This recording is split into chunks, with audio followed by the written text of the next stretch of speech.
Yes, I'm talking about military drones, but specifically, I'm talking about autonomous, decentralized, self-driven AI killing machines. That's what they refer to when they refer to a drone swarm army. They have minimal human control, these swarms.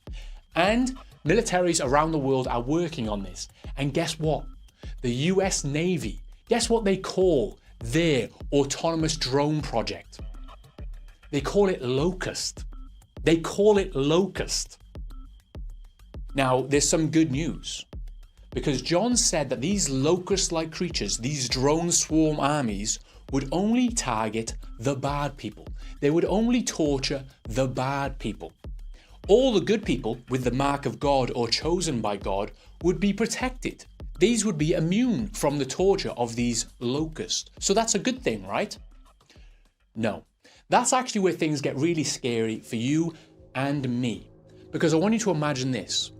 Imagine that there were some powerful religious fanatics today that believed it is their duty to fulfill biblical prophecies, that they must do stuff in order to bring about the end of the world. Imagine that. Now, if these types of people did exist, they could see modern technology and drone swarms as a fulfillment of biblical prophecy. And these people could create a database known as the Mark of God. And they could decide who are God's chosen people, who are the good people and who are the bad people. They could decide that. And then they could release a swarm of autonomous drones to torture all the bad people for 5 months for some reason. That's what they could do. And they would be self-righteous in doing so because they believe that they are doing God's work. Now, luckily, this is an insane idea. This is an insane theory, I understand.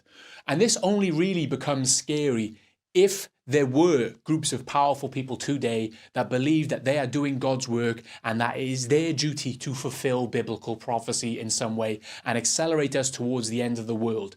That's the only way that this theory becomes scary. But we don't have these types of people around. These people do not exist, right? Today, I'm going to use a classic example, George Bush. Now, George Bush was a religious fanatic, whether you know this or not. In 2003, in a discussion with the President of France, Jacques Chirac, he discussed how his invasion of Iraq was justified and was doing God's will. Because he referred to Iraq and the Middle East as the Gog and Magog. Gog and Magog is the enemy of Israel, or the enemy of God's people. You can find this in the Old Testament, in the Torah, in Ezekiel, and you can find it in the New Testament in Revelation, right? So he believed that his invasion of Iraq and his destabilization of the Middle East was justified and fulfilling biblical prophecy in some way. That's what he believed. So hundreds of thousands of people died because of this religious fanatical idea. But it gets even stranger because he referred to it as the Gog and Magog. This is the enemy of Israel, enemy of God's chosen people. But Israel, the nation of Israel, the country, did not exist until 1948. And they just named themselves Israel and embedded themselves into biblical prophecy. You see where I'm going?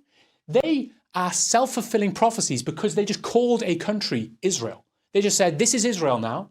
Therefore, all you Christians have to protect us because we are God's chosen people within your Bible. You have to protect us from the Gog and Magog. It's dumb. Now this gets even dumber because you can shift the goalposts.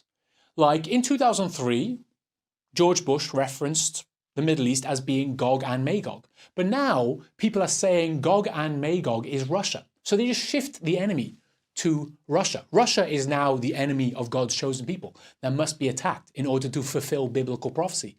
And then once Russia's gone, they'll probably say that China is Gog and Magog. They'll keep shifting the goalposts in order to attack their enemies and get the religious fanatics on board. This is the sort of shit that happens constantly, right? Now, George Bush was a retard and he ate this up, right? He ate this up. But today we have Donald Trump. Donald Trump is not a religious guy, really, so he wouldn't be tricked by this stuff, right?